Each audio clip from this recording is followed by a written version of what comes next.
Bilang pagdiriwang ng birthday ng I Wonder,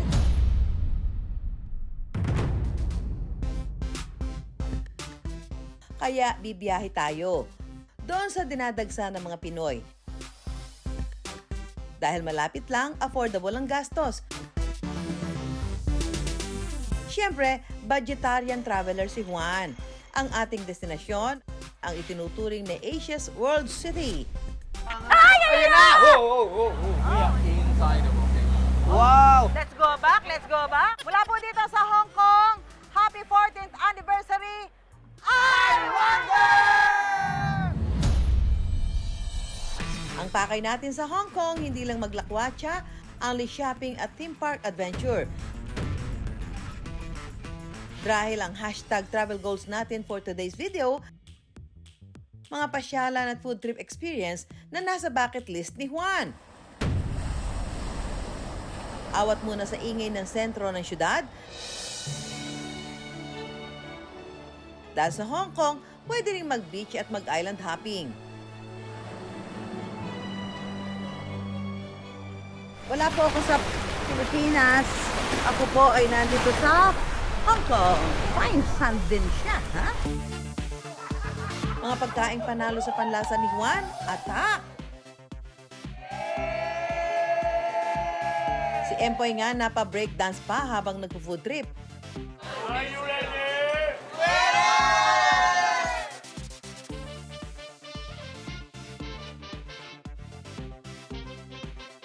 Party yarn?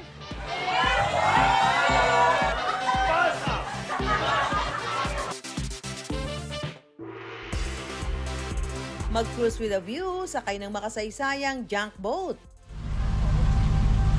Captain!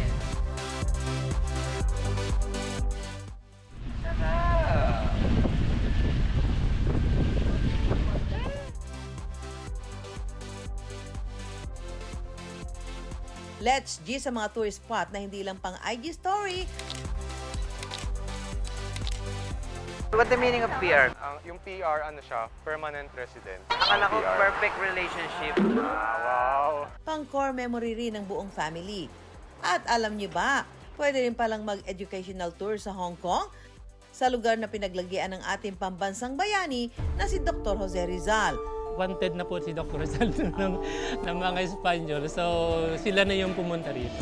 May bakas ng ating kasaysayan sa Hong Kong.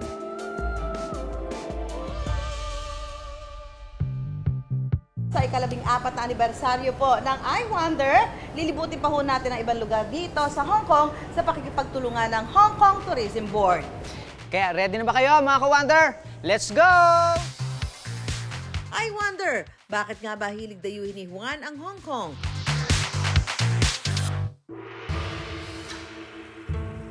Ang Hong Kong, isang special administrative region ng China. Matapos ang mahigit 100 at 50 taong pagiging British colony, ibinalik ito sa China noong 1997. May sariling pamahalaan, sariling batas at sariling pera. 2 oras lang ang layo sa Pilipinas, no visa required. Kaya nga noong nakaraang taon, mahigit 1 milyong Pinoy ang bumisita rito ayon sa Hong Kong Tourism Board. Turista rin kayo, mga turista. Saan sa Cavite? Magkakababayan pa kami. Break muna sa shopping. First stop ng ating Sponty Hong Kong trip, island hopping. Ang Sai Kung District, kilalang back garden of Hong Kong. Paano ba naman kasi? Saan man lumingon dito, mga isla at karagatan at malaparaisong dalampasigan. Isa pa sa ipineflex nila rito, mga nakamamanghang rock formation na nagmula sa pagsabog ng bulkan noon. The volcano is surrounding us. We are inside the volcano. Wow! Let's go back, let's go back. Yeah, we are safe. We are safe. Safe. So all this area we call it caldera. Caldera. Oh, we have caldera in the Philippines. Yeah, we cook the rice. Sa island tour daw na ito, 5 isla na ang mabibisita. Una riyan ang Sharp Island, kung saan main attraction ang makipot na tombolo o sandbar na ito, na pwedeng baybayin papunta sa isa pang isla. Next stop ang Jean Island, na pwede rin daw i-hike ng mga turista. Mapupuntahan din ang Bluff Island, Popinchao, High Island at ang Basalt Island, kung saan dinarayo ang Guandao Cave na may sea arc na may taas na 45 metro, pinakamataas sa buong Hong Kong. Some people would like to swimming, dive, but a bit dangerous. Dangerous. This area, we are recognized by the UNESCO. Para kumpleto ang White Sand Beach experience, isama sa itinerary ang Half Moon Bay. Perfect sa mga beach lover out there. Medyo umambon lang, pero maganda rin yung kanilang dagat. Fine sand din siya, ha? Fine sand din. Swimming! Dahil nasa beach na rin lang tayo ng Hong Kong, tuloy-tuloy na mag-seafood trip sa Sai Kung. Nakilala ring fishing village. Naglalakihan ng mga seafood. Isa sa bumibidang seafood restaurant dito, ang Chun Ki Seafood Restaurant, na mayroon lang namang Michelin Guide recommendation. Ang atake rito, very Pinoy na dampa style paluto. Ikaw mismo ang mamimili sa tangke ng seafood na gustong ipaluto. Hi! Hello! Hi!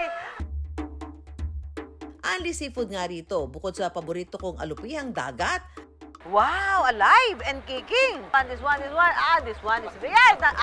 Ito, lumalaban pa sa buhay. Wala ka ng pag-asa. Ay! Ayan na. Ayan, mahirap ding ulihin, ha? meron ding iba't ibang klase ng clams o halaan, mga isda, abalone, at naglalakihang lobster. From Australia? Australian speaking? We ordered a lot, so can you cook it in 1 minute? Yes. We're very hungry. Huwag na nating patagalin to, Empoy. Paluto na po.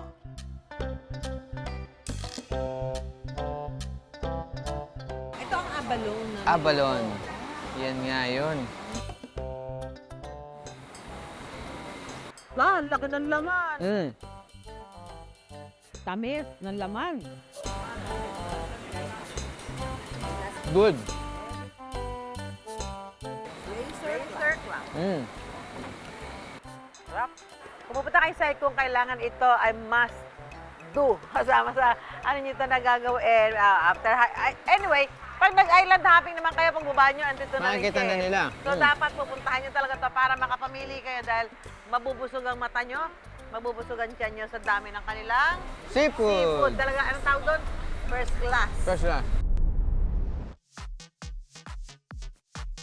Sa Hong Kong, good food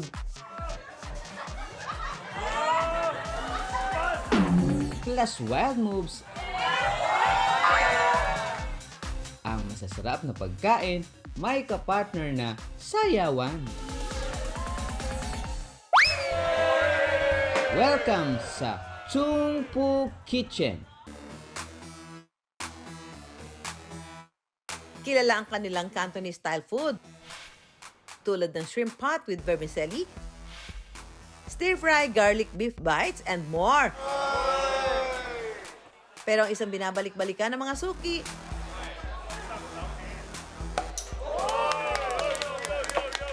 ang all-around party guy owner at manager na si Robbie Chung. Kaya ang goal ng kanyang restaurant, hindi lang busugin kundi aliwin ang mga customer for a complete dining experience.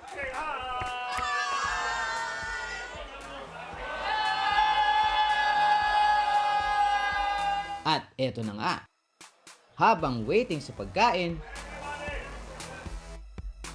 hindi pinalampas ni Robbie ang aming table. Hindi ka lang paghahainan.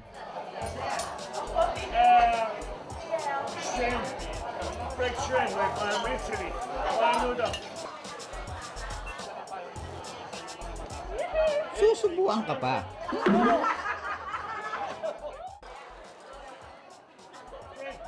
Masarap yung pagkain, masarap.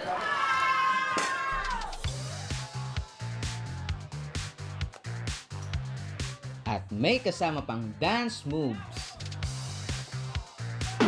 Mami Su, itatayo ko ang bandila ni Juan sa sayawa.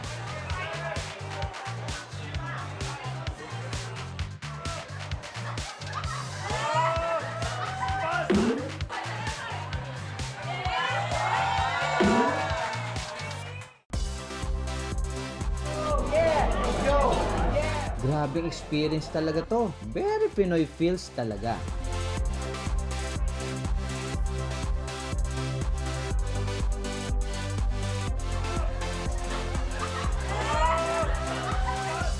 Masasarap na pagkain at good vibes for everyone.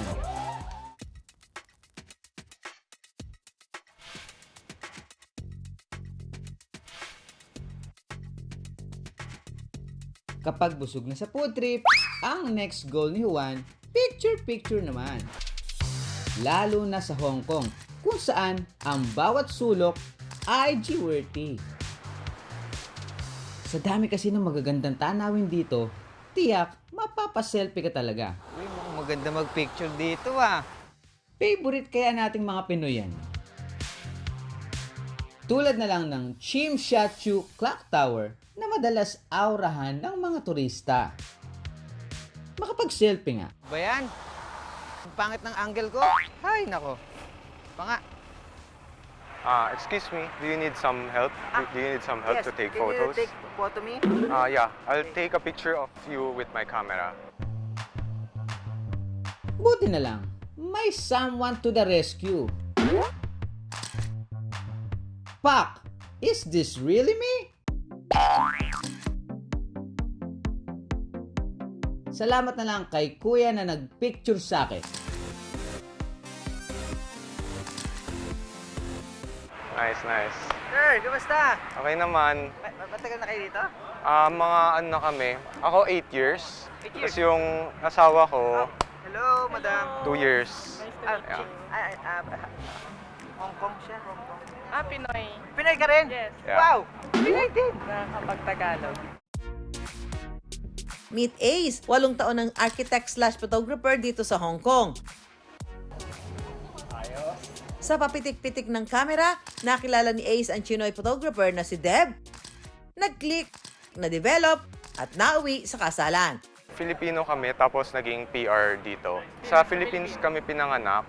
What the meaning of PR? Yung PR, ano siya, permanent resident. Akala ang ko PR. perfect relationship. Wow!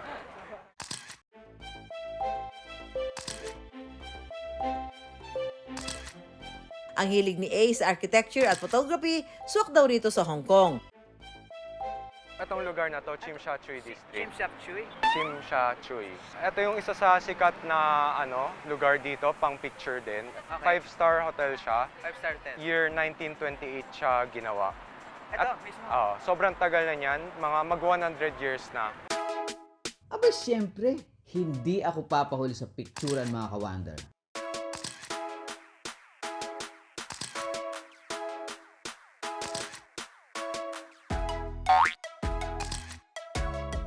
Ang iba pang araw na paboritong photo spot ni Ace at Deb, Star Ferry na higit 100 taon nang naglalayag, at ang Victoria Harbor kung saan tanaw ang napakagandang skyline ng Hong Kong. Wow! Wow! Nice shot. Personally, ako natutuwa ko sa inyo kasi yung hobby nyo, gusto niya na ginagawa nyo tapos kumikita pa kayo, di ba? Good luck sa Hong Kong ang travel nyo lagi at sa mga pananatili nyo dito and always take care. God bless sa inyo.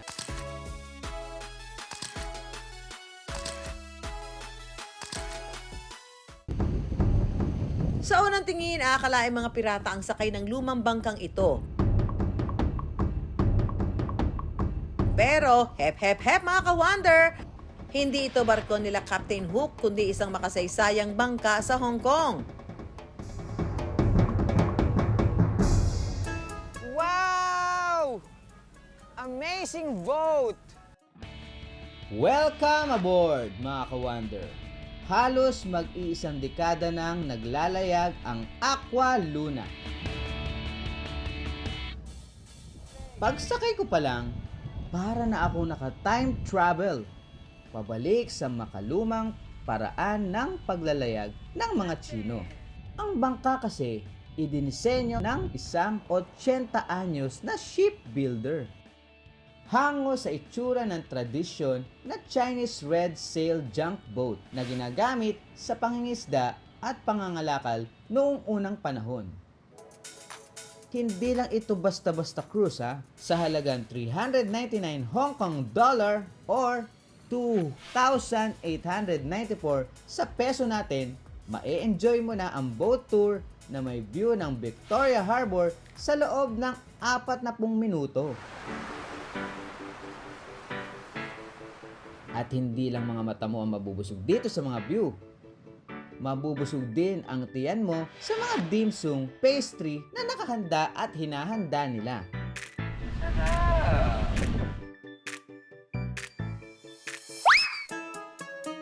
Pero kung bitin pa sa throwback, heto pa ang isang old school na kainan sa Hong Kong na hindi nagpapaiwan sa pasarapan.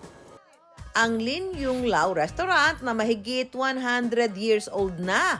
Pag nasa Hong Kong, kailangan may food trip. Yun, yes. Pagka pupunta ko kayo at kakain, ikaw yung chichikan mo to, at ikaw ang Mismo sa counter. Yes! Try na natin ang pag-order dito sa Yung Lao. Dim sum, ang kanilang specialty. Masarap, Gabe. Excited. Alright. Chicken. Beef. Beef. Chicken pit. Chicken pit. Dim sum. Kasi parang yung ambience dito, yung vanilla structure. Let's go. One of my favorite. Serve it while it's hot. Ang lalaki kasi ng ano nila eh. Hindi pwede isang subo lang, oh. Ang laki pag sinubo ko ito, pag hindi, bilaukan ako dito. Bukod sa classic dim sum, patok din ng chicken feet, stir-fried noodles, deboned and steam-braised duck, vegetables with wild mushroom and tomato. Alright.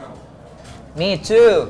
Ay, ang sarap! May 27. Paano?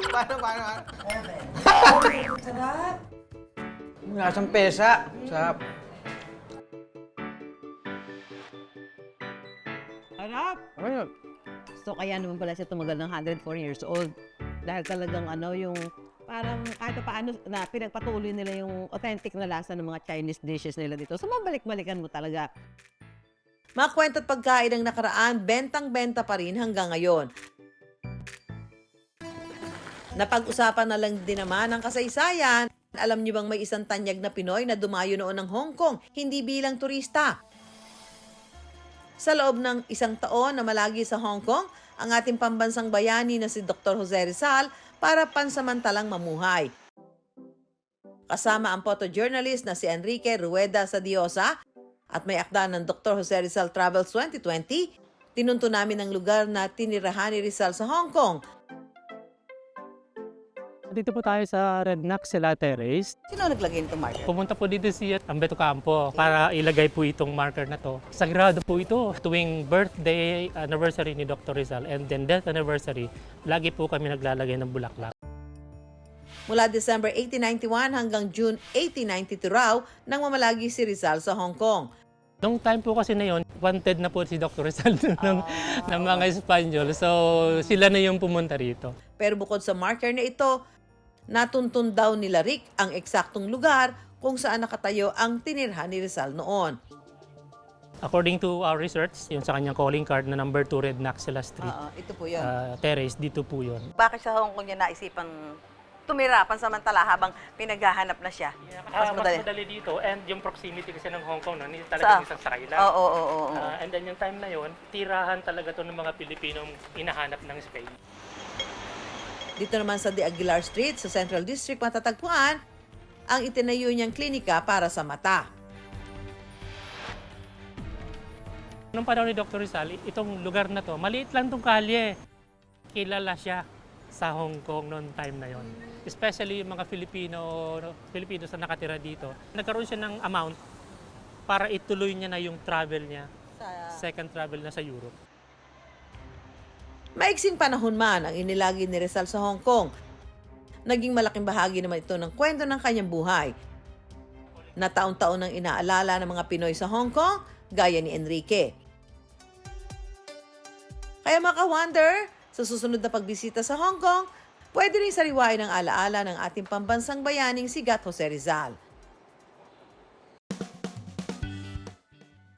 Ang Hong Kong, tourist destination para sa mga marami. Ikalawang tahanan naman para sa mga Pinoy na marangal na naghahanap buhay. Pero bukod sa mga pasyalan at masasarap na pagkain, We are inside the boat. Oh, let's go back, let's go back. Can you cook it in 1 minute? Yes.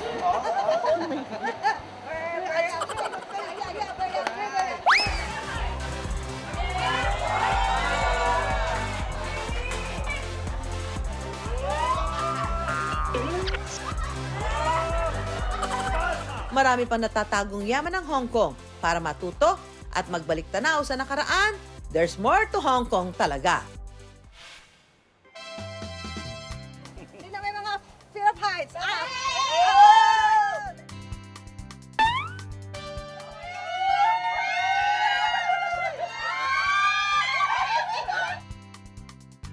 Ang second part po sa ating paglilibot dito sa Hong Kong, abangan niyo pa dahil ihahatid po namin yan. So mga ka-wonder, kung may mga topic po kayo na gustong pag-usapan, mag-email lang po kayo sa iwondergtv@gmail.com. Ako po si Susan Enriquez. At i-follow niyo po kami sa aming social media account na I Wonder. Ako po si Empoy Marquez. Para magkita-kita po tayo tuwing linggo ng gabi sa GTV at ang mga tanong ni Juan, bibigyan namin ng kasagutan dito lang sa I Wonder! Mga tanong ni